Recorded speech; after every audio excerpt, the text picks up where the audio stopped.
Oh, good morning, everyone. Welcome to another episode of Rants About Tech Live for Tuesday, January 21st, 2024. The month's going by quick. Good morning, and thanks for joining me, everyone who's in the chat already. I appreciate you guys getting the chat popping early. I really appreciate that. And thank you for joining. Sunny day in Philadelphia here. Very sunny day in Philadelphia here. I mean, unexpectedly cold though. I mean, I say unexpectedly, we knew the cold was coming, but it's freezing. It's like 2 degrees out there with wind chill. We talking negative something. I don't know what, but negative something. So I had to turn the heat up a degree or two today. I mean, I'm still layered up, of course, but we had to turn the heat up a little bit today. But yeah, it's cold here in Philadelphia, but we got sunshine, so that's always lifting the mood. So I'm always looking forward to the vitamin D boost of the sun. They got it going today. Let's look at the chat here. And let's get the air horns going for the members who are in the for the chat today. I really appreciate you guys. We got Mr. Media, aka Aaron, in the chat today. Thank you for joining us. We got eInk as always. I appreciate you for joining us. Thank you. Get the air horns going. We got Max. Max, I appreciate you coming. Max hasn't been here in a while, so we appreciate Max being here. Thank you, Max. Max got some new content out. We're probably gonna take a look at that too if it doesn't go too long. But definitely tomorrow's show we're gonna do some Max. I always have to do my homework when we display Max's stuff because Max's intellect is on a level that I'm not yet. So I got to do homework and then study, do my research, then come back and say, okay, I get it. Now let's do it. But yeah, so good morning to Max out there. Who else we got? We got eInk Unplugged. What's going on, brother? How you doing? I appreciate you being here. We get the air horns going. Get them going. My brother Larry Goodman. Good to see you in the chat as well. Good morning. Jack's not usually here. Jack said he usually catch the replay. So appreciate you being here for the live show, Jack. Good morning. Thanks for being here. We got the Rock in the building. Appreciate you being here, Rock. And I think that's all the people we got in the chat right now.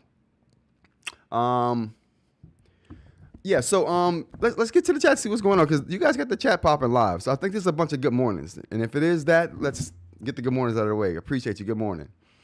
Yeah, keep warm. All -8 Fahrenheit in Chicago. Yeah, it's blistering out there today. Real snow in H-Town. Whoa. Houston got some snow? Listen, I knew it was on a different level today when I had to go and turn. I'm used to layering up in the house. It's wintertime, but I dress like I'm going outside. I don't care, just to keep the heat down. There's certain people in here that don't like heat. They generate heat. They're heat generators. So to add heat to the heat generation that's another story. But the point is, it was unusually cold today. So I appreciate that everyone's dealing with the cold and not just me. So I feel a little bit better. I'm like, my fingers are tingling. It's time to cut the heat up. All right. We got a couple things on the agenda today. So I appreciate you guys being here for that. What do we have first here? We talked about that. You know, I usually have my holidays up. I didn't have my holidays up today. So we'll maybe get to that later on in the show. Maybe. All right. First, I'll get the promos out of the way, and while we get a chance to build as well, people are probably still filing in. What do we got? We had 7 before. We got 14 now, so people are still filing in. So, just to give people a chance to file in and to get some shameless plugs out of the way. Ways to support the channel. Now, I talked up yesterday about some instruments that I was talking about getting, and in furtherance of my YouTube channel. It's also a shameless personal thing as well, like personal as well, but YouTube too. I don't know which one comes first, but it's both, definitely. That takes money, but I'm doing this to bring out actual data that no one can dispute. A scientist from Zimbabwe could look at the data that I'm going to produce with the instruments and be like, that guy's correct. What do you want me to say? He's right. So when you get real instruments and you produce real data, no one can refute it. So that's what we're trying to do here. But that takes money. Ways to support the channel. Listen, I'm going to do these things regardless. But if you want to help support the channel, this is how you can do it. Ways to support the channel. Views. If you're viewing the content, if you're watching this at all right now and you're not in the chat and you're just watching this, you're supporting the channel. So thank you. I appreciate it for being here today. You could have been anywhere in the world. And there are people from everywhere in the world here today. You could have been anywhere in the world today, but you're here with me. I appreciate that. That's famous words. Now, I'm getting warm now because I turned the heat on. So let me turn this. Oh. Whew, it got warm quick. So, yeah, had to turn that foot heater off. You guys working in the cubicles, you know, sometimes you got to have that foot heater. Your foot gets colder than everything else, so you just put that little heater down by your feet. I know you know what I'm talking about. I know you know. So, but yeah, so views are one way to support the channel. If you're viewing this, thank you. I thank you. I appreciate you. Thank you for supporting the channel. Subscribing and liking. If you're viewing this and then you're like, I like this guy, I'm going to subscribe, then thank you for supporting the channel. If you just liked it and you were like, I subscribed and I liked it, or I liked first and then I thought, oh, after I liked it, I was like, you know what, I wouldn't mind seeing this again. Hit that subscribe button.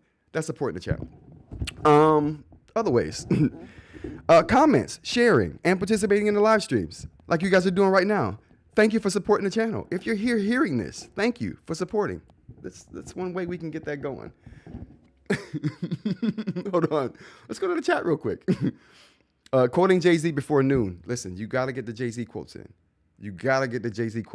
Where's my NY hat? It's right there. I should have it in the shot. You got to get the Jay-Z quotes in.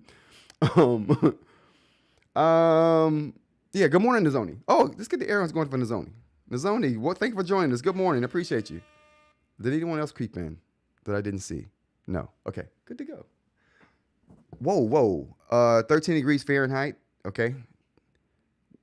In the DFW. Listen, everyone's dealing with the cold. Everyone's dealing with the cold.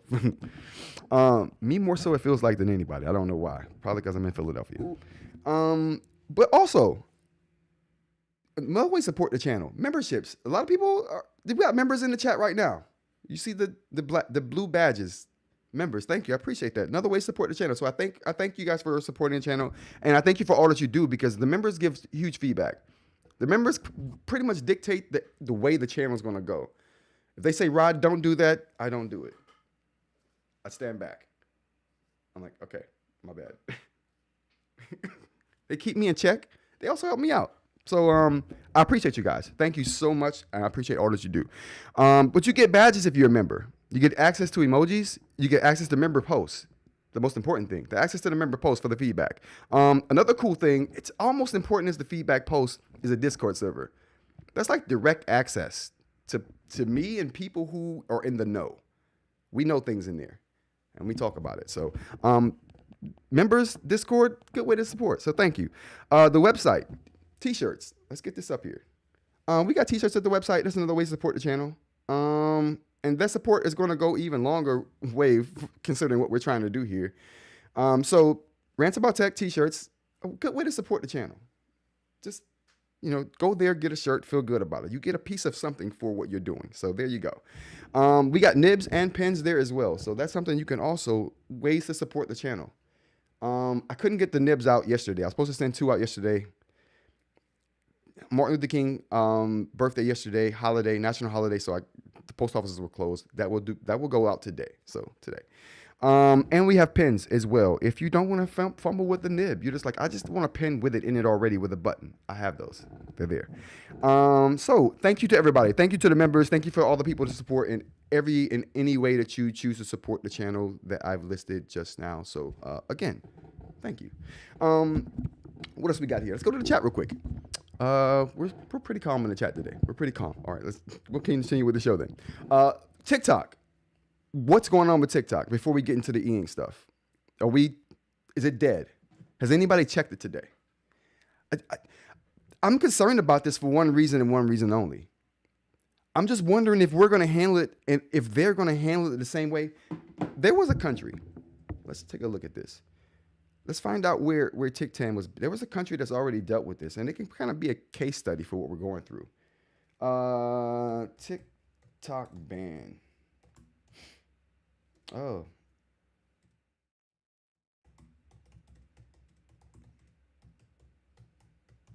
So TikTok banned in what countries? India. Okay.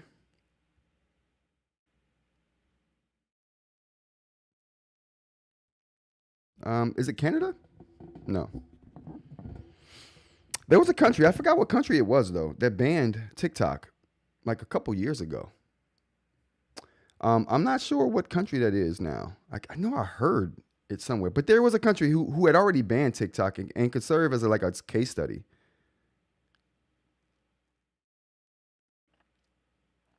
Maybe it is Canada. Justin Trudeau, Liberal government has banned TikTok's business operations in Canada over national security concerns, but Canadians can still use the app. Government officials have said the decision was made in advance from Canada's security and intelligence community. Yeah, see, I'm not sure if this is what I was reading. I'm not sure if that's what I was reading or not.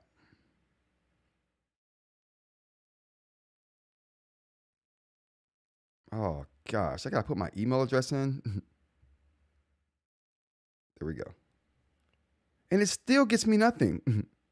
Don't have a preference. Skip. Select later. Done. Okay, cool.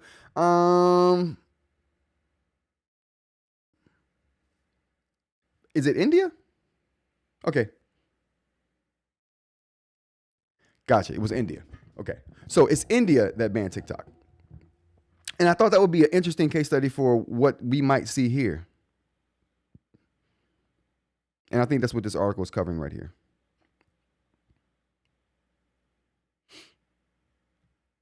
So I want to read more about this, but I don't know what's happening with it right now. Here, which is what and I think it's still working, and I think that's what I think that's what the um I think that's what we kind of expected to happen. It was still going to be on.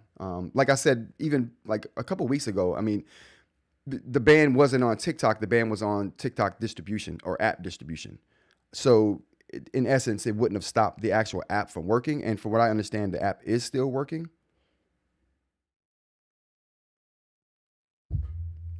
Let's see here. Yeah. So we still got. So yeah. Okay. All right. All right. So this is so it's still going. So it's going just like I kind of imagined it would go. The app will still work for a while until updates become a problem or someone saves the app and the new government that's coming into play. So I really think that's what direction we're going to go with this TikTok thing. It's just going to get progressively worse over time, but it's going to be unaffected for at least another 6 months or so. I would imagine before any kind of degradation of the app will start to happen if it doesn't get saved. So ban was paused for 72 more days. Okay. Thanks, Larry. I appreciate that. So more pauses, and I think that was I think that's a clause in this whole thing is that and I think I might have said that yesterday as well, that it can keep getting kind of extended. I didn't know that extension had happened yet. Um, but that's definitely one of the options I knew that they had available to them. I thought it was 90. Ooh, whoa, I thought it was 90 days. I thought it was 90. All right. But yeah, that's pretty interesting. That's definitely pretty interesting.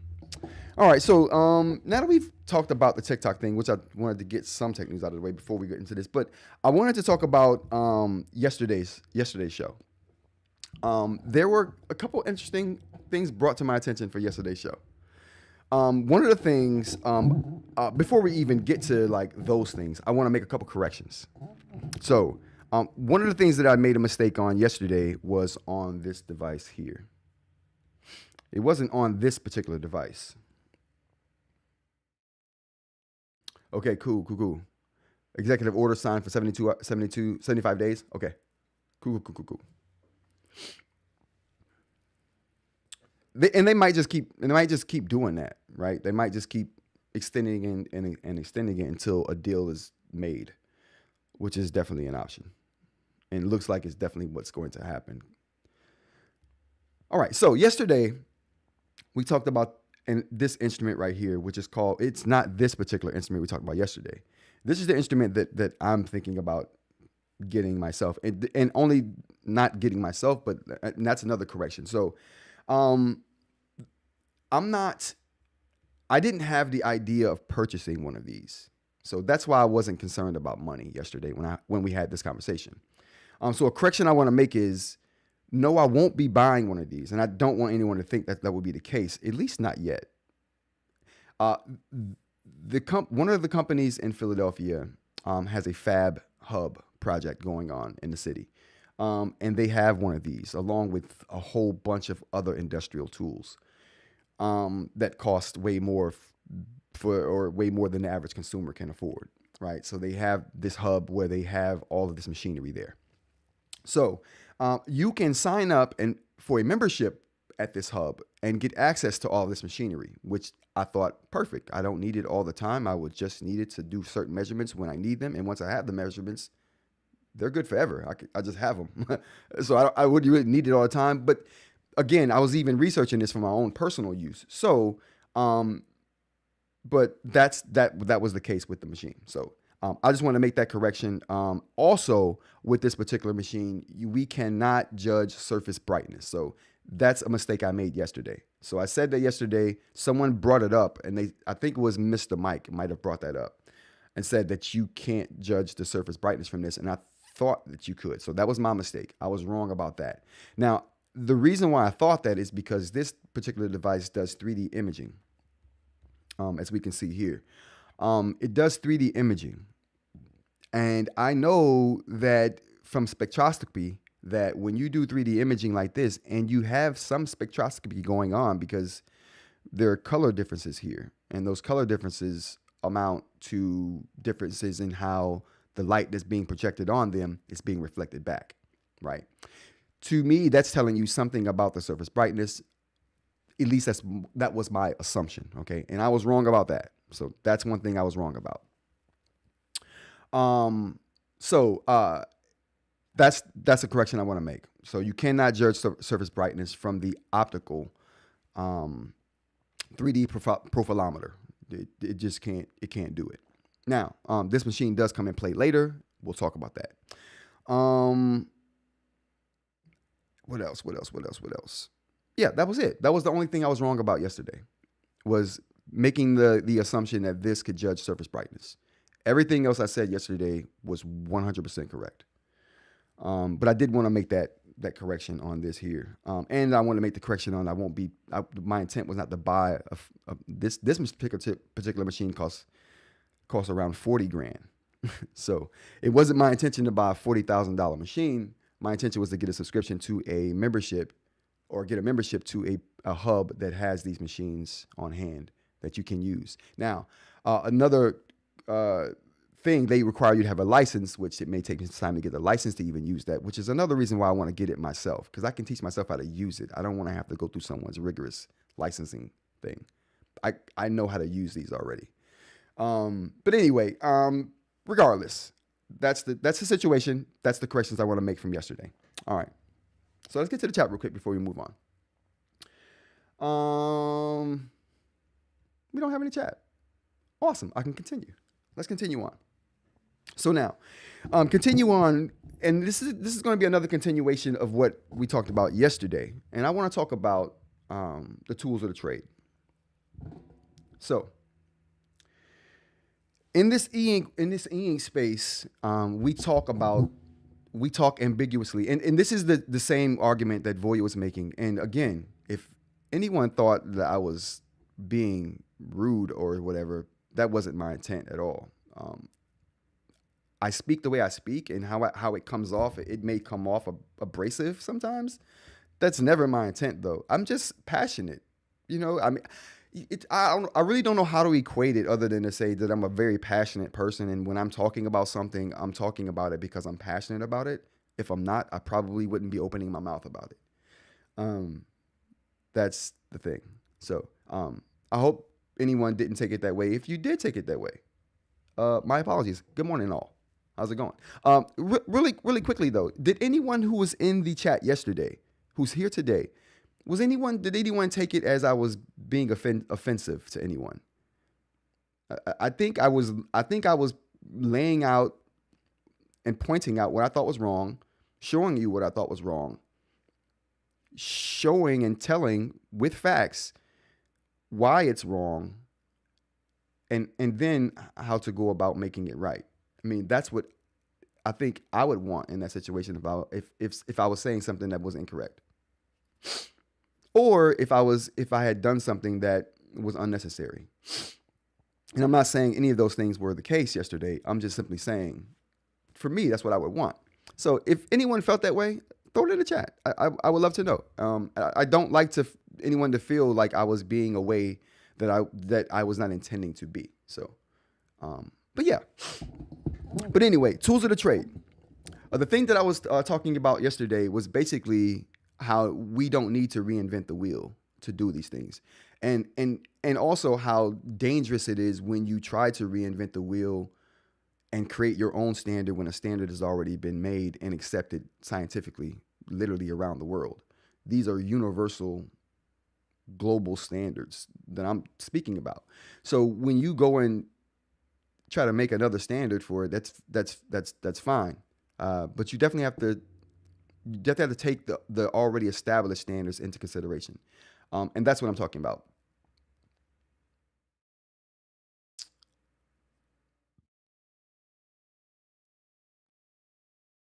Okay. The Rock says, nope, seem about average for a YouTube discussion. Honestly, I think Voya's approach is workable as well as yours. I'll step off though. Yeah, I mean, it's just, I just wanted to make sure no one felt the kind of, at least in the chat. If as long as no one in the chat felt like I was like being harsh on the situation, that was really my concern. I appreciate your input there, The Rock. Thank you. So anyway, back to what I was saying. So the things I'm going to introduce right now are all standards. They're established standards that, like I said, you could take this data that you produce with these tools anywhere in the world, and they will be accepted. And that's what you need when you're trying to talk about things in a better way. We say, oh, we do things like this, right? This is what I'm talking about, and this is what I'm trying to avoid us doing, and which is the same thing that Voya is trying to avoid us doing. Is this? Oh, this screen. Oh, can we look at this? You could look at this, chat. You can look at it and tell it's brighter, right? And that's what we do now, because that's really all we have. We're like, oh, this looks better. And I'm getting it down here, and I'm like, okay, let's take a look at this. You know what I mean? Let's take a look at this. Now tell me which one is brighter based off that. Yeah, we can probably visually see which one is brighter, but it's always better to have definitive data that says, yeah, this is not only brighter, but it's this % brighter. And that measurement is taken with instruments that is widely accepted for doing such a job. And so these are the tools that I'm talking about. So I just want to talk about the tools of the trade and how much easier it is to do this. So the first tool I'm going to bring up is this tool right here. Now I think anyone who's seen Khaled, shout out to Khaled. Khaled don't play. I like how Khaled goes about this. Like, Khaled gives you data. You know what I mean? Khaled gives you total data and says, hey, this is the data. This is not my opinion. You can see it. So this tool right here is similar to what Khaled does, but different. I think this is the tool we need to really research and tell surface brightness. The tool Khaled has can only detect light that's being emitted. And like I said before, the constituents of the light, which you can infer something about brightness from that, but it's not the same as judging surface brightness from reflectivity, which is what we need. This will do that. And this is the device right here. I talked about this yesterday. It's a spectrophotometer. Now, just to shed some light on what our specifics, right?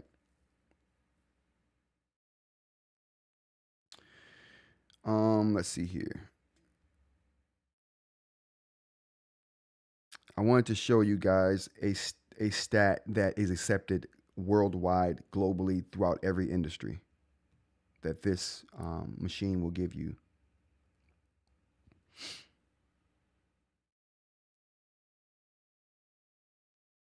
Okay, you see this right here?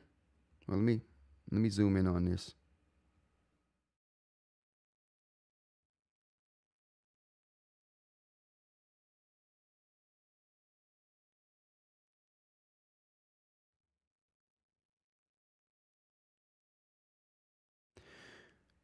That right there, can I get it so we can see it all here? Let me get this a little bit lower so we can see it all. This right there is white. And these are the metrics for white that are accepted scientifically around the world.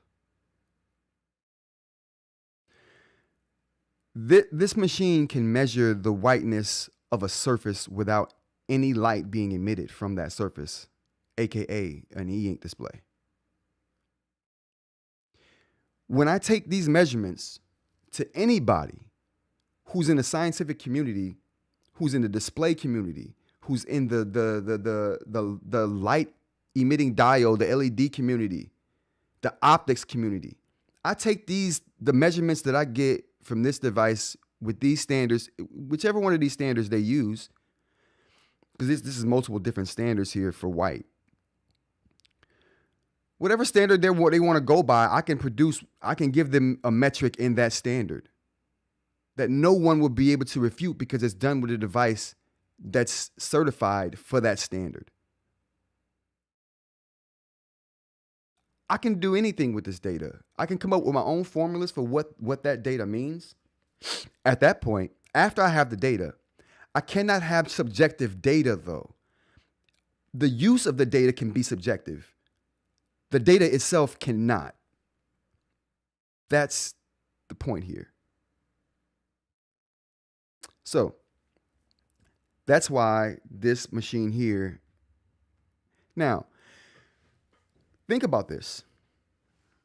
I take this machine right here, put it on the surface of the display, push a button, it gives me a reading. I don't need a light box. I don't need a specific camera with a color profile. No one needs to know the temperature of the room.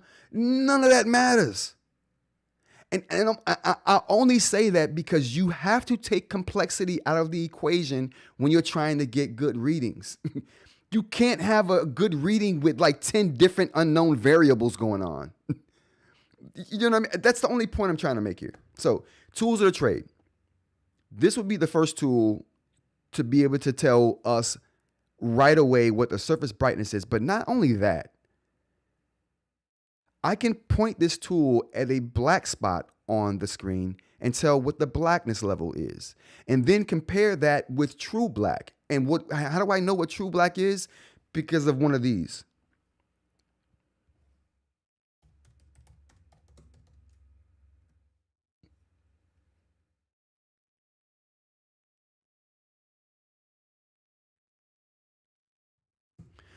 I know because of one of these. This is how you know what true black is, because the black that's on this widely accepted color chart, the standard for color matching, says that that's black. So now I got a standard for black. I got a machine that would tell me a standard set data set for black and white. This takes the complexity and unknowns out of the whole situation. You need the right tools for the job, especially when the tools already exist. You have to start there. So that's the first thing. Now, the second thing, in tools for the trade, if we're judging these eInk displays based on these things. Matter of fact, before we even get to those tools, let's talk about the data that can be acquired with it. Once I have data, once you have numbers, cold hard numbers that not even a scientist in Poland would dispute. You got Eskimo scientists in Alaska who won't refute the data.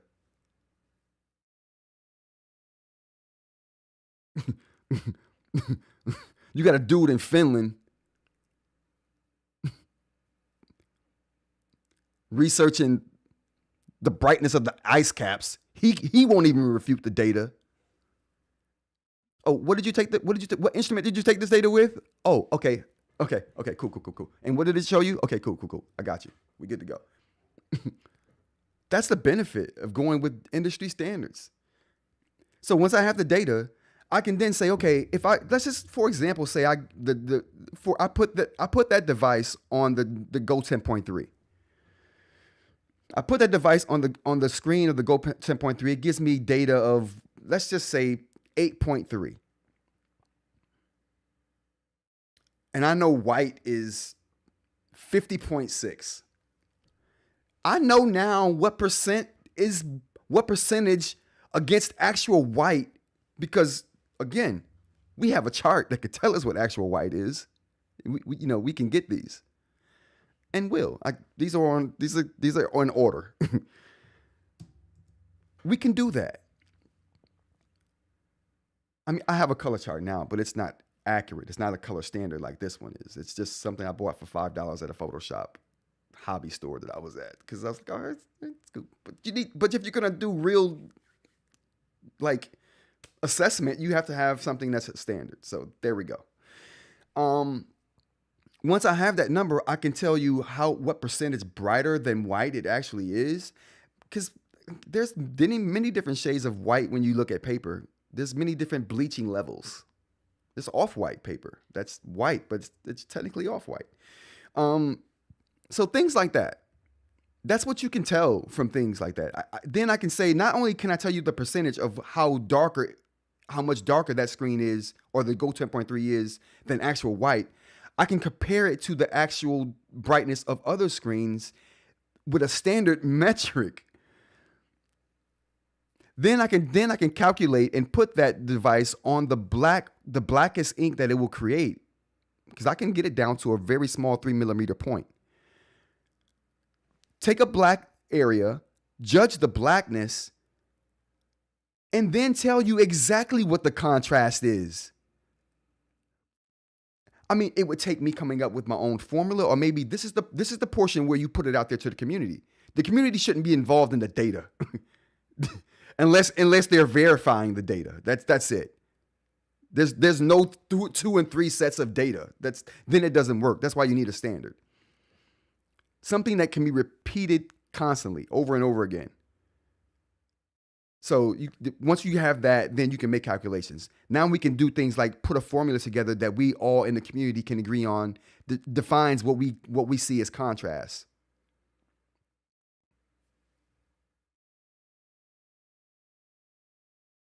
Let's go to the chat real quick. I'm going to get this over here. Okay. CJ says, does it work well even with the screen reflectivity, the glass or plastic on the actual e-ink panel? Yes, because it's because our eyes would perceive that as well. You get what I'm saying? It's perceiving what our eyes would perceive. So if our eyes perceive it being affected by the glass and the plastic, then the device would would perceive it being affected by that as well. But it would be no different than what our eyes see. So it's the same thing. Duroc says, so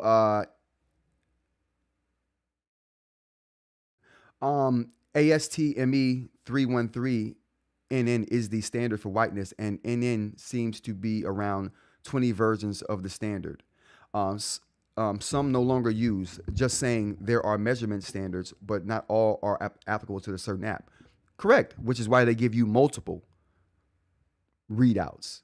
Just like this is no different than the rest of the world using the metric system and the US being retarded and using the US standard system. They don't care nothing about the US standard system in any discipline of science. Everyone uses the metric system. The US standard is outdated. But we can still convert it to that for those who want it that way. This is no different. This is no different. So I can do things like we can come up with a formula for contrast after we have hard data. We can take the numbers and say the screen is 30%, or the darks are 30% darker than the actual screen. What can we do with that number? What can we do with those numbers for ourselves and say, how can we apply that to what we perceive as contrast? That can be dealt throughout the community and for people in the know and say, okay, we agree that if we take a certain percentage and multiply it by another percentage, that will give us what we consider a good level for contrast.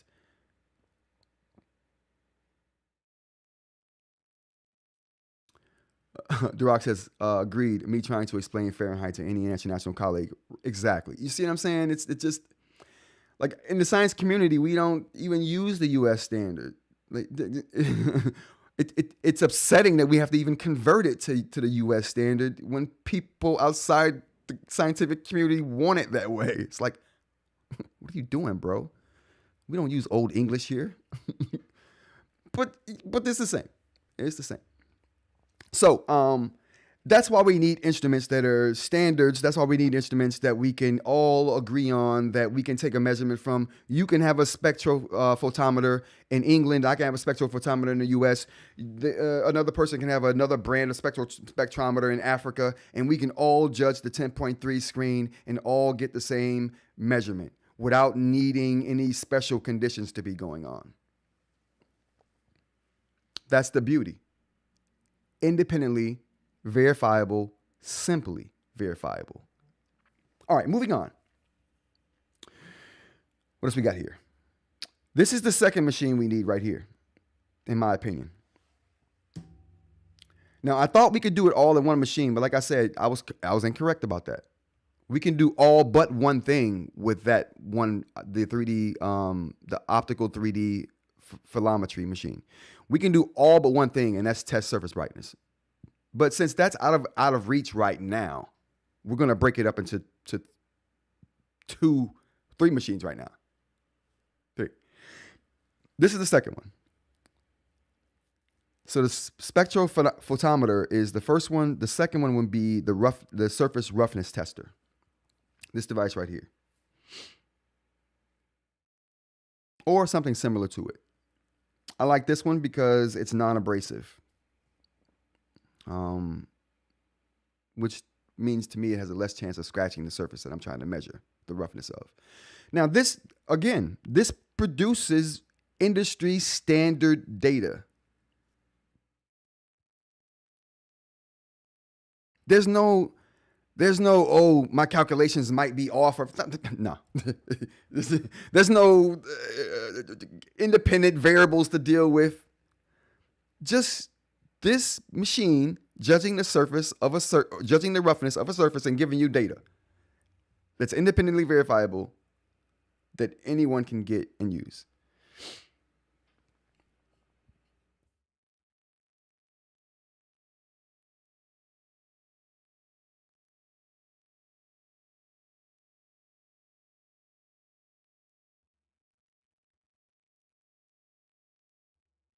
Super simple. So my thing is, instruments like these are what we need. Industry standards that give you industry standard data that you can then take the data and then do something unique with it if you want to. The process of getting the data shouldn't be unique unless you have to create it, unless there isn't something in a standard out there already. There is, though. These tools have been used for a very long time. But yeah. With this, what can I do? Well, we can talk about the roughness of a surface right now. Instead of saying things like, bro, could you tell me how, does it feel rougher than the Go 10.3? Does the surface feel rougher than the Tab Mini C? Is the Tab Mini C surface rougher than the Tab Mini, the Tab Ultra C Pro? What about the Remarkable? Is that surface, is it harder than the Remarkable surface? Now we could talk about how it feels all day, but when the question comes, is it rougher? Is there more friction?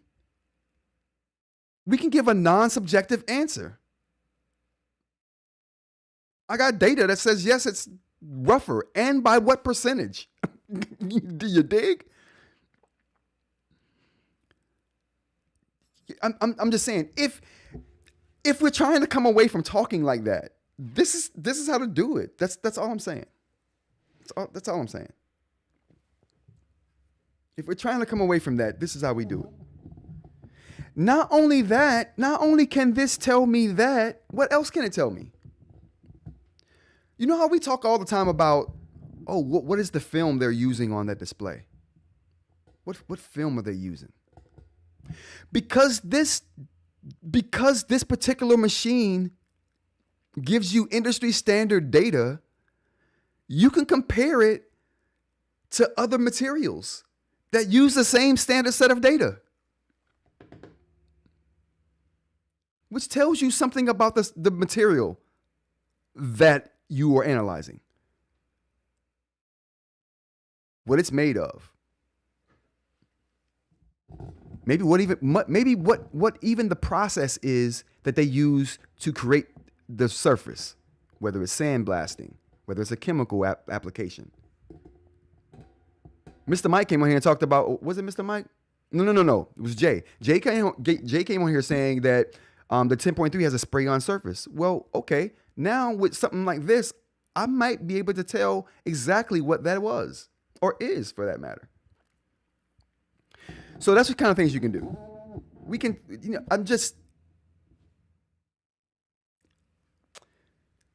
tools of the trade. Tools of the trade.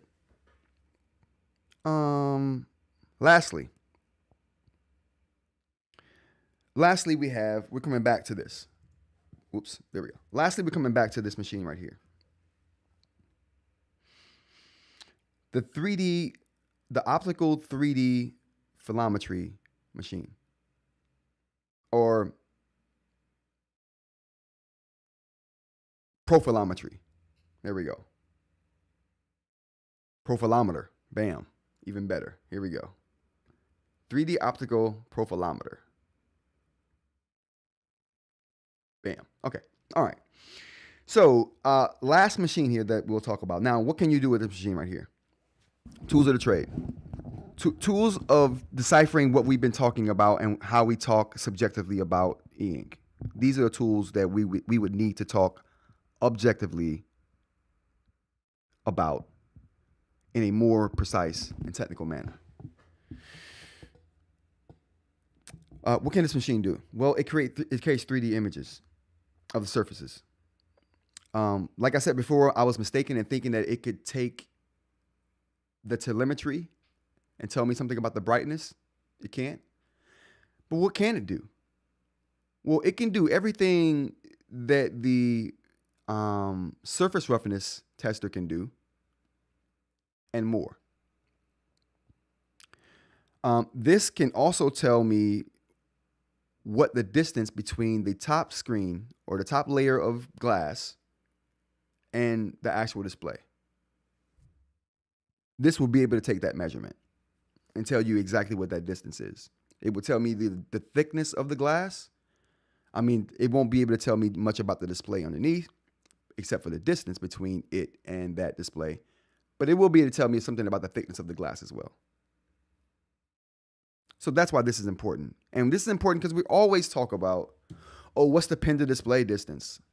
That's important to a lot of people when you talk about eInk, and for good reason.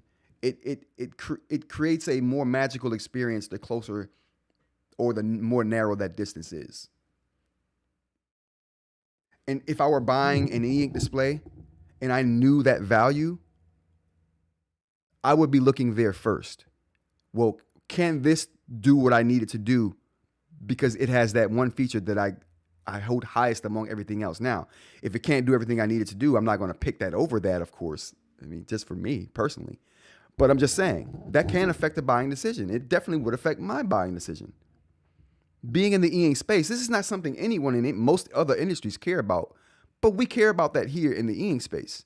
And I'm just saying, if we do care about that here in the eInk space, we also should be caring about getting the right kind of measurement for it and being able to judge those things. And this is the way to do that. Is it the only way? No, it is a way.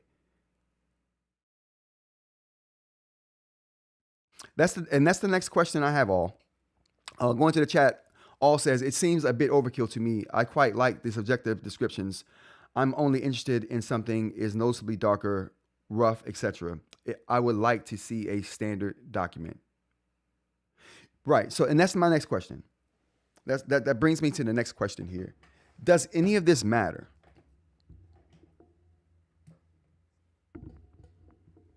I've said why I think it matters, but ultimately it's up to the viewer, right? You guys out there. That's who it's ultimately going to be up to decide whether you care about these kind of things or not. My opinion is this. My opinion is this. Once we don't have that now. You know what I mean? We don't have that information now. Once we get that information, I'm willing to bet the majority of us are going to think, how did we get along without it? before. That's always the way getting more information turns out. You don't know because you don't know. But once you know, you're going to wonder how you got along without that information in the past. Like, what were we doing before this? Kind of like GPS and maps. We got GPS and was like, how the hell were we reading maps? And why? Going to the chat, we have Farsha. How's it going? Keep in mind that measurements of surface roughness of devices that you have already used for quite some time could not be correct anymore. Very good point and very valid point. Either by mildly wear of the surface or microscopic abrasion from stylus tips that filled in the valley of the surface, therefore making them smoother than they were originally. Very good point. See, and that's why after you get the data, you need to have these kind of discussions to say that's a point I would not have thought of right away that Foster just brought up. I would not have thought about that right away. But the fact that somebody out there has that unique perspective and can add that to the discussion, that's what we need. But you have to have the data first. You have to have the data can't be subjective. These things that we account for, these things that we take in consideration when we have the data, cool, that's definitely up for discussion. And that would be one that I would want to take in consideration and account for. But that's only after we have the data. So that's how I feel about having the data. I feel like once we get that data, we will wonder how we got along without it. That's my personal opinion. But how do you guys feel right now? Is this all to do for nothing? Mind you, this route that I'm talking about right here isn't that much different than the route anyone else is talking about who's trying to find a more definitive way to talk about this. We're all trying to find a more definitive way to talk about this. So the data is coming. Like, you get what I'm saying? Like, regardless if you guys out there, if you as viewers want that data or not, the data is coming.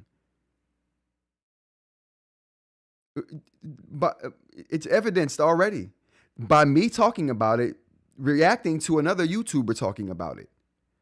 The data's coming. The data is definitely coming. So how you guys feel about that is a whole different story. You know, and which is what I'm interested in. I want to know how you guys feel about the data, but there's no stopping the data at this point. It's coming. But like I said, I think regardless of how people feel about it right now, I do believe that we're all going to look back on this time when we didn't have data. Like, how did we do it?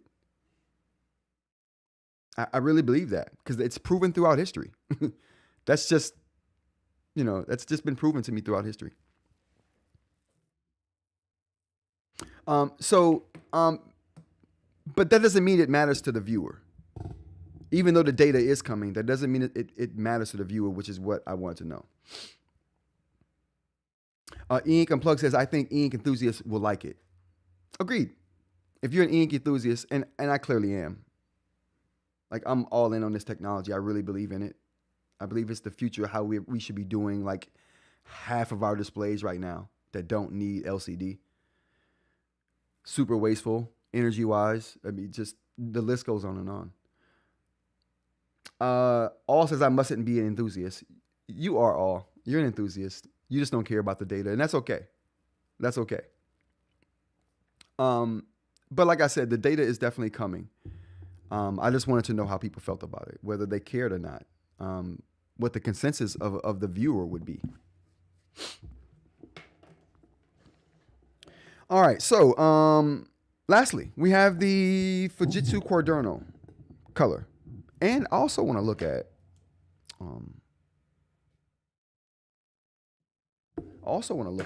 a video here.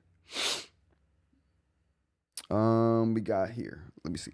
All right. So back to this regularly scheduled program here. But like I said before too, I just want to make sure I say it one more time.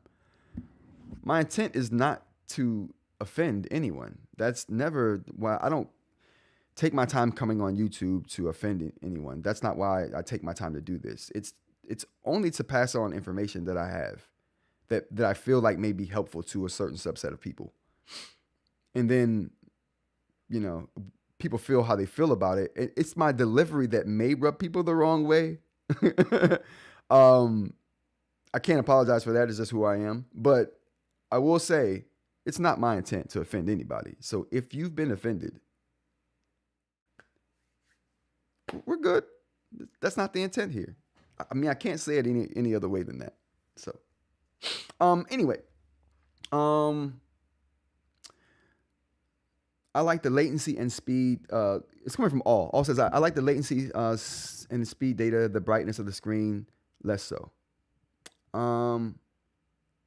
Okay. Now, those are all measurable things. You know, brightness isn't measurable. No one's measuring that right now. My brother said it's the smirk.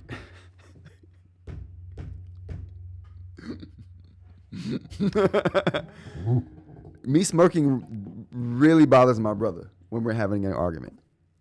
Actually, we don't argue. We just have debates. And I'm passionate and he's passionate. So it may sound like an argument, but we're just debating. Onlookers are like, what's going on over there? All right. Fujitsu Quaderno. This machine was not on my radar. Has never really been on my radar. Now they should excite. But whoa.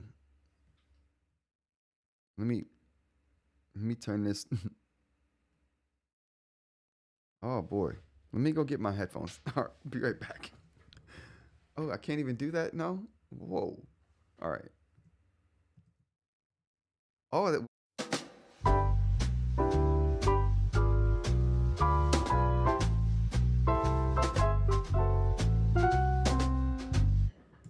Okay. All right. That was quick. That didn't take long at all. Okay. Sorry for the Christmas music. I got to change that. If Jay was on here, I knew he'd be like, my brother throws out the gesture hammer. My bad. All says we come for the eInk, but we stay for the smirk. All right. Yeah, the Quaderno. Let's get to this thing here. If I can get these headphones working correctly. I don't know why it's such an ordeal for me to get these headphones connected. I'm judging them on my Surface headphones, which I think weren't as good, but you know, it's a thing. It's definitely a thing. All right. I think we're almost there. Yeah, we're there. Okay. All right. So this is the Quaderno Gen 3C, world's first. Okay, color Quaderno. Let's take a look, you guys. Has anybody seen this yet? I'm pretty. This has been out for a minute, so at least a couple of days. How long has this been out? This has been out for 2 days. So, yeah. Comments in the chat if you guys have seen this and have opinions. Let me know. Now, we are excited, don't get us wrong, but I mean, they're a little bit late to the game when it comes to color in general. Are they? Quaderno, a part of your brain. I like that slogan. I like that. Late to the game when it comes to color in 13.3? No, not at all, because Readmoo is the only company that occupies that, but that's a Taiwanese only device. Whoops. Sorry. This one is 13.3. This one is color, and this one comes from one of the biggest brands, not only in the e-reader game, but in the world. Okay, so 13.3 color. Kaleido? Obviously, right? Obviously, Kaleido. So inside the box, you get the warranty information. Hold on to this slip because we're a Fujitsu warranty depot, which means if you need to warranty your unit, this is the only way to do it. So hold on to that. Now, the pen they've been using for the second gen has been that kind of gray standard Wacom pen. I hope they've switched it up. Honestly, I really do. But just looking through this pink thing here, I'm pretty sure it's the same exact pen, but let's check it out all the same. I really hope there's something different on it to really take advantage of this kind of cutting edge release of theirs. Because color 13.3 doesn't come around every day, and no, it's the exact same pen, which is good and bad. There's no learning curve. This doesn't require you to learn a brand new pen from the ground up. They stuck the pen in a plastic flower. It doesn't require you to buy all new parts like the remarkable Paper Pro that shot themselves in the foot. Good thing that these guys are still using Wacom. This is a standard Wacom pen. They're not very expensive compared to the... That's what's up. Standard Wacom for the win, y'all. Like, standard Wacom for the win. I'm tired of, I really don't like the proprietary stuff. Standard Wacom is the way to go. Like, standard Wacom everywhere. Ones and the different choices out there. So rest assured you can use the previous pen, or you can use the Scribe pen, the Remarkable 2 pen, the Onyx pen, the iReader pen, anything you want. You also get a USB-C to full USB, and you get the information guide here. It's going to be in Japanese because this is the only market it's available in, but don't worry, the device is in English. And you get 3 tips and a nib puller tool. Let's get to the unit. You know what I'm tired of? I'm tired of this. It's such a bad tool. Can I get there? Can I scrub? It won't let me scrub. That's so bad. Okay. That tool right there is so disgusting. If you have that tool, like, you know what? This is what we need.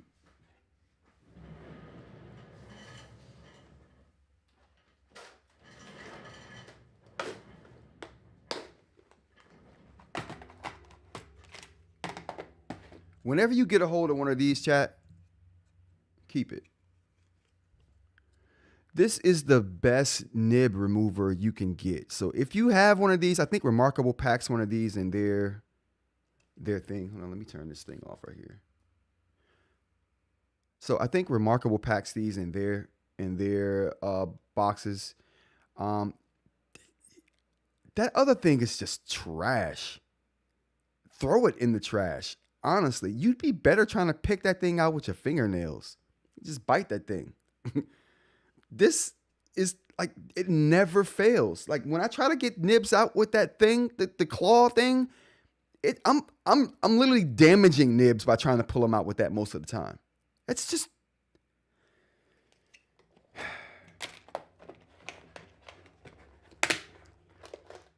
Okay, we'll move on. Now they should Oh man, what happened here? still have, yep, Oh, I zoomed in. Okay, all right, we're back. using Wacom. This is a standard Wacom pen. They're not very expensive compared to the ones and the different choices out there. So rest assured you can use the previous pen, or you can use the Scribe pen, the Remarkable 2 pen, the Onyx pen, the iReader. I'm coming around to that Scribe pen. We had a conversation in the chat a few days ago, man. I've been doing my research on that Scribe pen. Everyone likes it. Huh? Who knew? Your pen, anything you want. You also get a USB. But choice, right? That's what you get when you stay with the Wacom standard. Like, people like choice. Like, I don't like being locked down to stuff. C to full USB, and you get the information guide here. It's going to be in Japanese because this is the only market it's available in, but don't worry, the device is in English. That's good to know. And you get 3 tips and a nib puller card that tells you to go to that website where you can register your device and get support. Now, I haven't seen this device yet. I personally went with the team to several trade shows to see the 3rd gen Quaderno, and they seem to have told us that they're going to be using the same body, which, I mean, I'm coming around to the Scribe pen. All says they like the Scribe pen. The Scribe pen is a great writing feel too. Yeah, that's what I got from people in the chat a few days ago. Mr. Mike, aka Aaron, not Mr. Mike, Mr. Media, aka Aaron, loves it. So Yeah, he loves the writing feel as well. I I've been skeptical of anything scribe related because of the scribe itself. The one. I don't know about the two. People seem to like the two though. So, maybe. Different about it, it's fine. They use the same body, which they are. Here we go. This is the Quaderno I like that. Gen 3 13.3 inch body. Look. It looks like what I would imagine a Supernote would look like if they came out with a color display. At that. Now, they are going with the standard backing. Yeah, there's nothing. I love that. Let's look at that again. I love that. Super duper clean. Super clean. Like, clean. That's how clean that is. You got to whistle because that's so clean. I love that.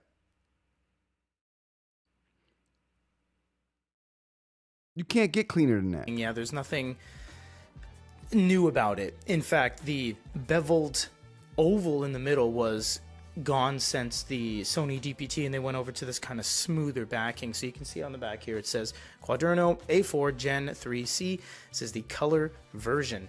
Now, they should still have, everything in the same place. You have a reset button, you have a USB-C, and a power button. That's it. You also get NFC tap at the top. They've kept that feature.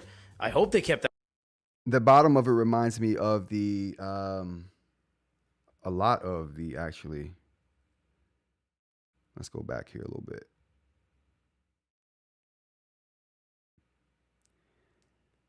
Super notish, no? Everything about this says Ratta.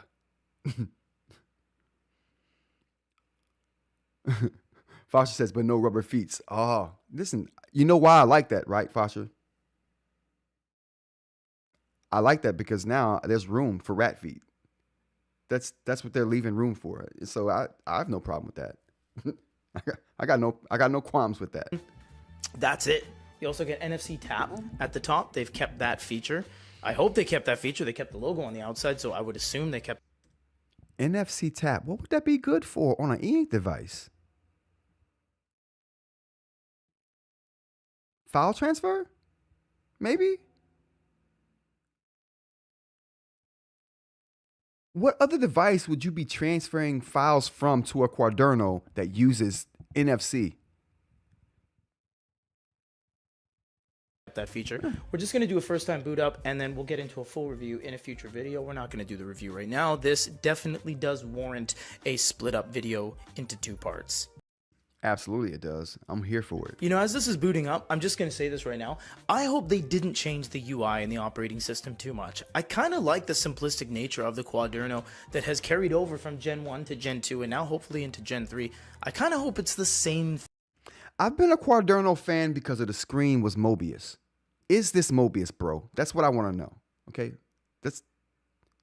Is it Mobius? Thing. And I'm not being sarcastic.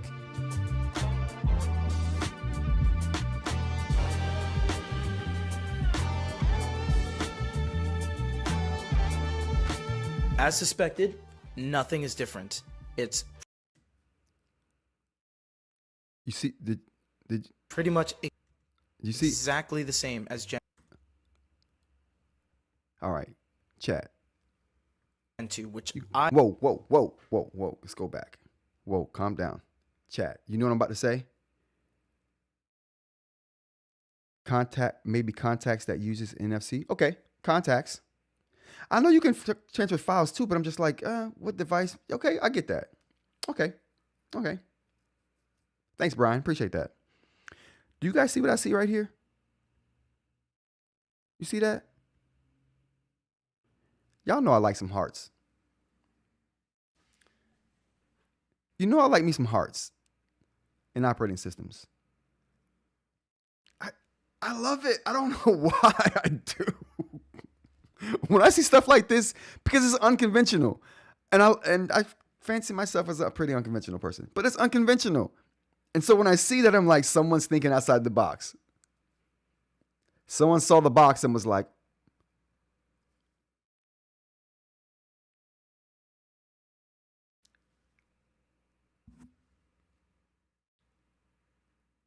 Get me out of here. They didn't want the box, so they went with the hearts. I love it. I love it. Okay, let's go back. Let's go back. The same as Gen 2, which I personally believe is a good thing. Because this is the type of device you buy for it to do this. You don't buy it expecting it to rival an Onyx or a Big Me. You don't buy it to rival the Onyx? Oh, or are they saying in the same vein that like maybe a Remarkable isn't around to rival the Onyx because of this totally different way of doing things? Simplicity versus complexity? Usability versus learning curve? I like the screen though. I mean, this is clearly Kaleido 3 in a bigger format than I've ever seen. That don't look terrible. As far as display brightness, I know we don't care about that all. I know we don't care. I get it. I still care though. Or a high read, because it can't and it won't and it doesn't. That's not what it's for. But this is finally in color. Finally. And we've waited a very long time to see color on this unit. And they've bounced between who's going to release it first and who are they going to release it through. Readmoo got there first, now they're getting there, etc., etc. But I must say, no device does this better than Fujitsu. Look how close everything looks to the surface. You see what I'm saying?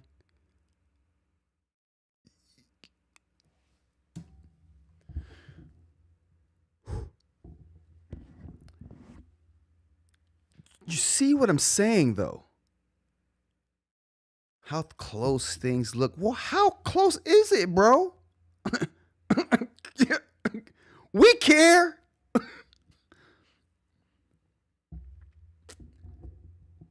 I can't wait to be able to tell y'all how close. We're going to walk around like, how did we do this?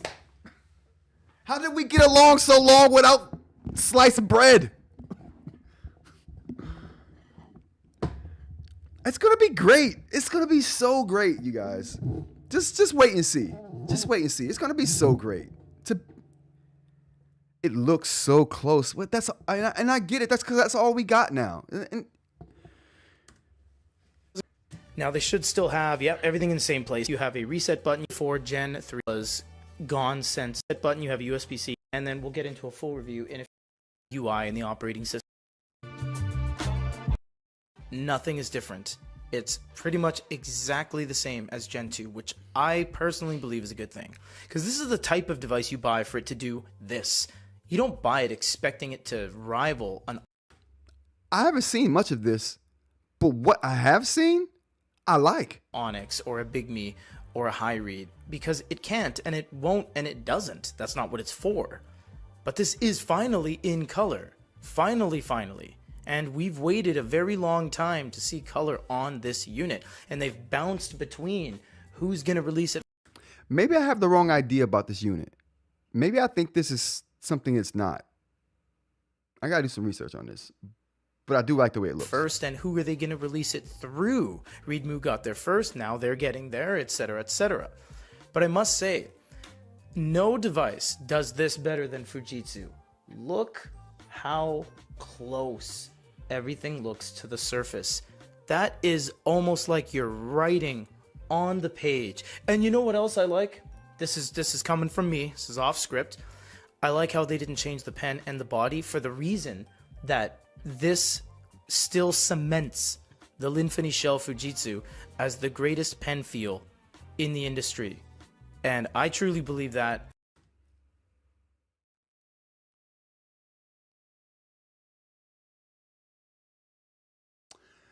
Greatest pen feel in the industry.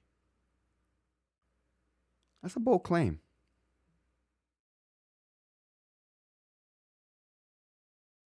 I mean, I have to know now. No one's making me say that. No one's making us say that. It just simply...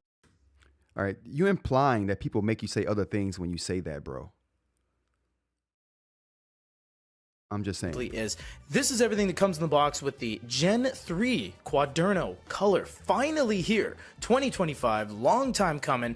stay tuned for the full review. Lots of coverage coming up on this. Going to be comparing this to the Paper Pro, to the Kaleido devices, to the last generation Gen 2 Quaderno. This is going to be a wild ride. We're going to keep pumping content with the Fujitsu line. Thank you guys so much for stopping by, and thank you to our partners at Fujitsu for sending us this sample. Okay, I'm going to check that out. I like that. That wasn't bad. I like that. It's got a couple good points.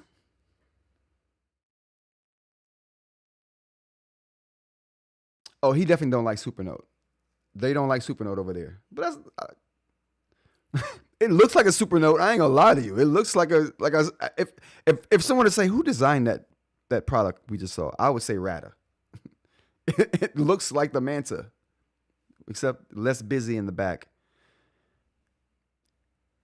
and has color and I do want to try it out though. I do want to try it out. All right, one last thing here. What we got? I want to check out. Here we go. Here.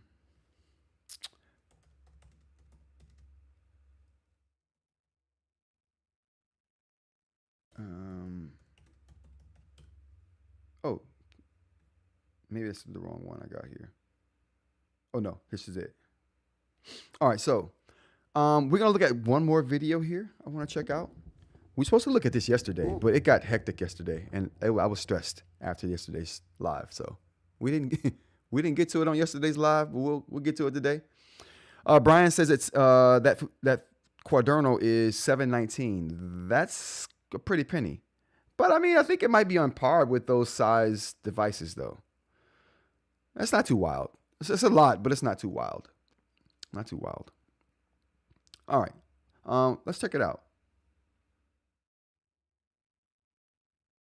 So this is a video, like I said, this is Jay's Note Max keyboard case video that I wanted to check out yesterday. That like I said, we just ran out of time. We totally ran out of time for it, but let's check it out. This. I love his. Oh wait, what just happened? Oh, it took a screen. Whoa. All right, here we go.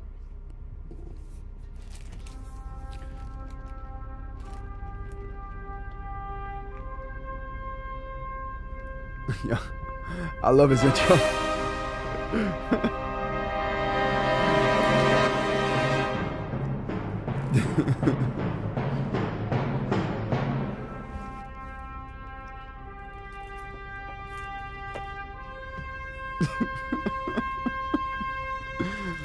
Well done, Jay. I forgot about the intro music. I'm gonna get a copyright strike for sure. Nothing else. Here we are. Just this guy. Now, I do have some kind of bad news, which is that this close flap is, I regret to inform all of you, just like the Go 10.3. Yeah, I think that's what I don't like. I'm glad he pointed that out because I had that in my notes for yesterday. It wasn't in my notes for today. I totally forgot about it. I hate that little clip. That little clip is not good. Not good. It's just what did I say this on? I might have said this. It's one more thing you gotta just keep track of. It's just one more thing. God damn it. Oh boy, I'm definitely getting a copyright strike. Okay. Oh, there's like more stuff somehow. All right, so Jay sent me a picture of this device attached to the Go 10.3 over Discord. I instantly thought he was like trolling. I thought he put his I said Go 10.3, the Note Max. He sent me a picture of the Note Max sitting on this keyboard, and I thought he was trolling. I thought he sent me a picture of his Note Max sitting on a MacBook Air. Like I thought he just like laid it on a MacBook Air. Like, bro, what are you doing? But that's the first thing I thought when I saw this. I'm like, oh, it's a MacBook Air keyboard in a Note Max. It does look like that though. Not really sure what's going on there. Okay, there's like a sticky cover thing over the trackpad. We'll just take that off. There we go. Yeah, I agree on the cases. Or hear me out. Their odd choice of colors is so questionable. It's like they're picking old colors, and I've said this before. And when I say old colors, I mean like the greens and even the oranges. Like that color orange right there. That looks like orange. But even the greens that they use lately, they've been choosing better shades of colors. But before this recent batch, like they were using this olive green color, like it's really dark, almost black olive green. I'm like, that's ugly as crap. Like, why? It's like someone there is like 90 years old, 100, and was like, yeah, we do it this way because that's how we did it in the 20s. And he still wants it done that way today. That's how I feel looking at some of their older devices with those nasty colors they have on them. So yeah, I don't know. Sometimes the goal line, marvelous. Look at that Tab Series line before they changed it to like black and gray. It was this nasty green. Oh my goodness. What is in here? Literally nothing. I think this was just like a shock absorber, and they put this like this to something. I don't know. Yeah, shock absorber for sure. Let's see what it looks like when we hook it up.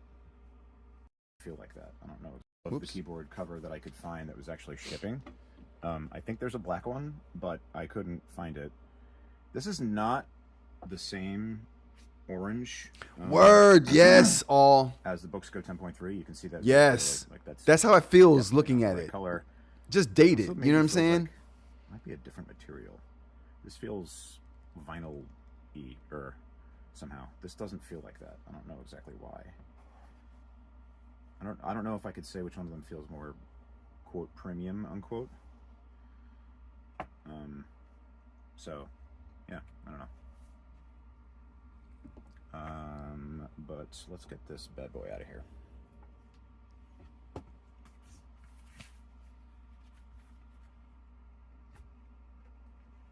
Let's jump to him putting it in there. Crap table.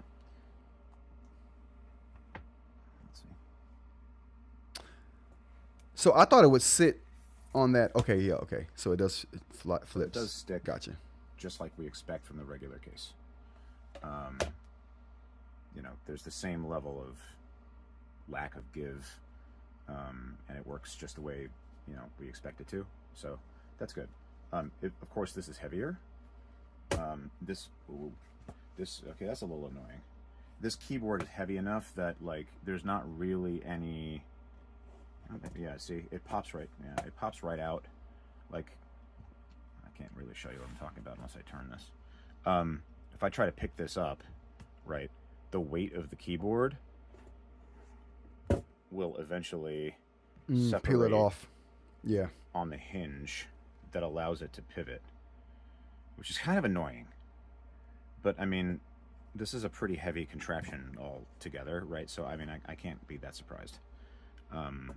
But okay, let's dock it and see how it does. That does feel very satisfying. I was about to say it felt, not felt, but it sounded super satisfying when it clicked into place. Like you can almost feel the secure connection it was making. You know what I mean? From that click and thud that it made. That was satisfying. You dock it in. I'll say that. I'm gonna have to work out another situation for actually doing a typing demo. So, hold please.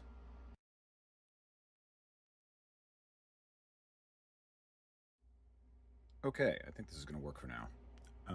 Interesting, the mouse cursor will show up on the lock screen. I wonder if that means I could unlock it like that.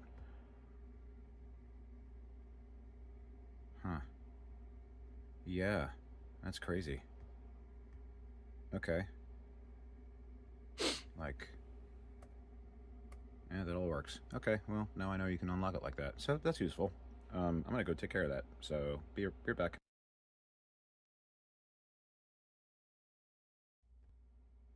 Okay, so it will pop up the... what I'm interested in is how responsive it is, right? Like, For me, I would only use this, and you guys can give me your take on this and what your use case for this particular thing would be. But for me, my use case would be like, okay, I'm putting this keyboard on simply because I'm going to be in an Excel document or something that's just better to handle with a keyboard, but I also want the benefits of like an e-ink screen. That's what be my thing. So I wouldn't be using the trackpad much. I'd be more using the keyboard shortcuts. So keyboard shortcuts working would be key for me. And also how quickly it moves between the cells, because that's why I use keyboard shortcuts, because it's super efficient, right? That would be my main concern here. The dialogue about landscape mode and keyboard being connected and so on, just from you having, plugged it in the first time. So I'm going to tell it. I don't need to be told about that. Okay. Oh, wow. And here we have a whole bunch of nice explanatory shortcuts. Let me see if I can get in a little closer on that. So let's get to the performance here. We know that typing is kind of a bit crap in the actual Boox Notes app. I didn't know that. I've never tried to type in the Boox Notes app before, so that's something I didn't know. Is that widely known? And that's probably chalked up to the Boox Notes app still having a lot of optimization that it needs. Okay. So, sometimes I think, I don't want to talk. Sometimes I think I don't want to say anything bad about something, especially if it's something that I feel like they could fix and probably would. But I'm so glad I brought up that Note Air 4C Notes app issue, because it's still plaguing us today. And it's not, and clearly it wasn't the Note Air 4C. It's the app optimization. I would even go so far as to say the firmware optimization, since they're having this problem on other devices as well. After all of the changes that they have made in version 4.0 firmware. So we can just kind of accept that and move on. I'll test it anyway, because why not? But yeah, we'll see. So yeah, let's see. It's a little awkward for me to try to type around the leg of this camera tripod. As I have previously noted, not a professional.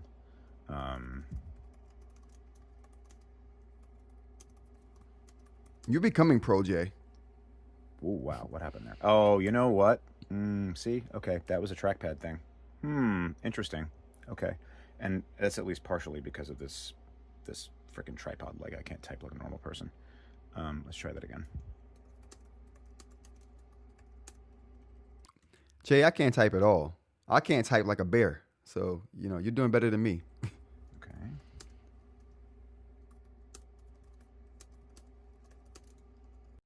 A bear types better than me. That's what I should have said. I messed that up entirely. We'll move on. Okay. So that actually does feel really good. That feels great. That's better than any Bluetooth keyboard I've ever used on one of these things.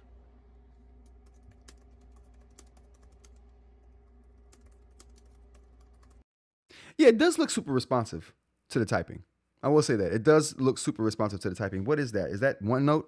I think it's using OneNote. That looks super responsive. Let's look at some other examples here.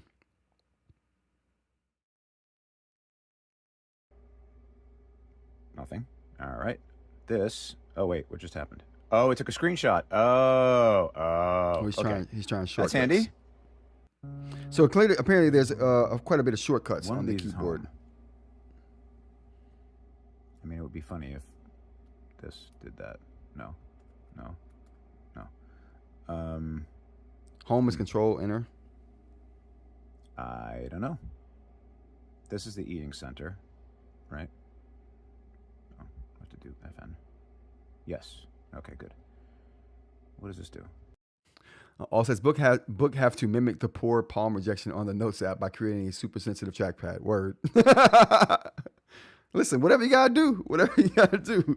This is because I think the Notes app is pretty widely accepted as being pretty sluggish right now. Split screen. Oh wow, you can toggle split screen like this. That's cool. You apparently can't turn it off that way. Nice. Being in the Well, let's see what notes else we got. with this and see what happens.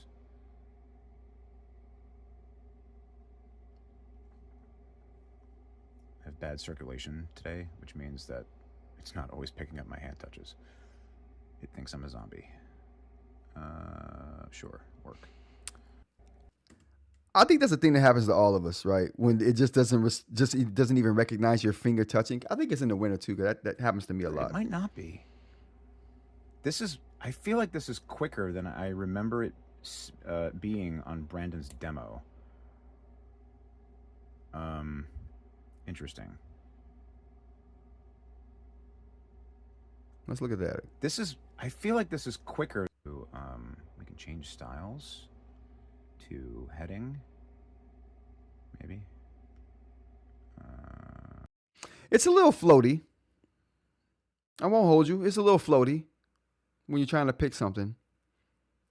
But I don't think that's, like I said, can I manipulate cells in this Excel spreadsheet? That's what I'm going to be looking for. Oh, this changes the type. I see. I've never used this before. Can you tell? Level 1 heading.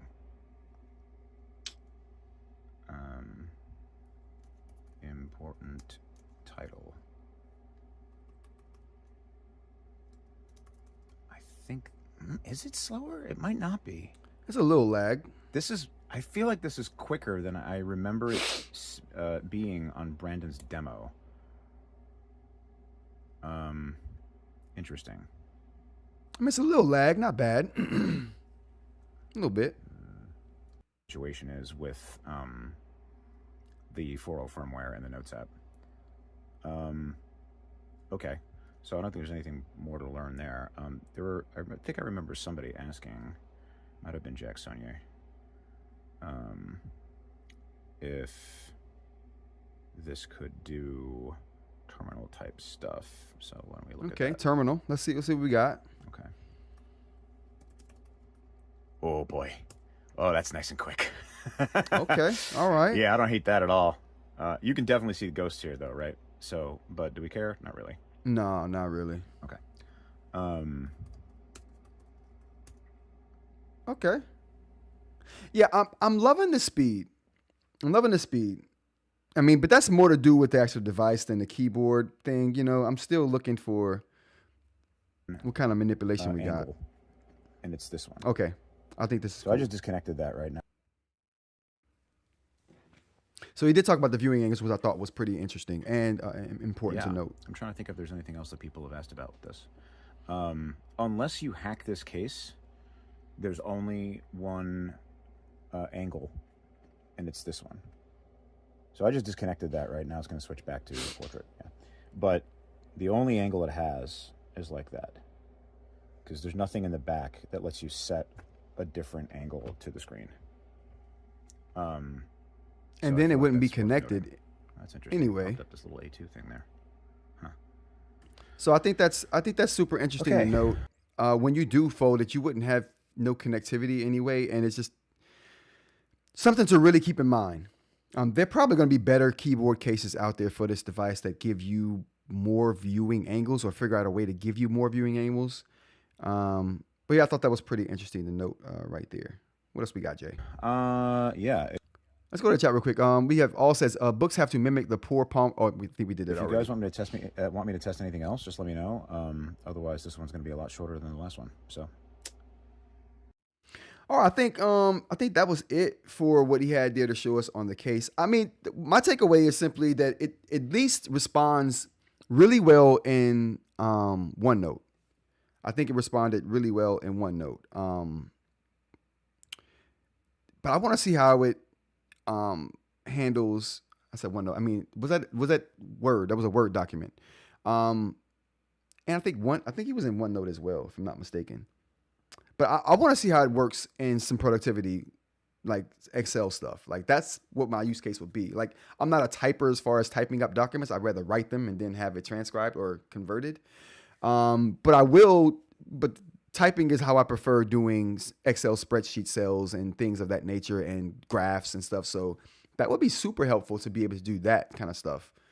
on eInk because I don't need a LCD and color and all that stuff for graphs and tables. So super interesting. I think that's a super interesting concept right there. Like I said, I think other people will come out with better ones that just naturally work better in every situation, but especially for the angles. So that's something. All right, everyone, that's going to be the show for today. That's going to be it for today. I hope you guys got something from the show today. I really just wanted to show the tools of the trade, show the tools that I want to start using and the tools that I'm getting to give us numbers. Like I said, once we get those numbers, I'm sure we will look back on this time and think differently about it. And I get it's not integral to anything really, especially people who don't care about such things, especially if you care about the stats that we already have specs for already, like processor speed, memory, storage. We have established standards and things for that. We can talk about those in a more concrete way, right? But the things we don't have standard ways to talk about, that would be a cool way to go about it. And I'm hoping that we can, like I said, open that conversation up to everybody, not just people who are doing the measurements. All right, everyone. Thank you for watching. Thanks for joining me. I appreciate everyone for being here. Thank you to the subs. Thank you to the subscribers. Thank you to the people who are the viewers. Thank you to everyone in the chat. Thank you to the members. Thank you to everyone who supported the channel. I really appreciate that. And that support is going to mean more now than ever because of what, the undertaking I'm trying to do. But yeah, I appreciate everybody and thank you in whatever way you choose to support the channel. Big up to Kurt. Let's get the air horns going for Kurt before we get out of here. Air horns to Kurt. I'm glad you joined us, even if it's at the end, Kurt. It's the reply crew today. It's all right. It's okay. We appreciate you joining. Thank you. You came here for the thank you. So that's the important part. All right, everyone. Thank you for joining me, and I will see you all tomorrow. But until then, take care.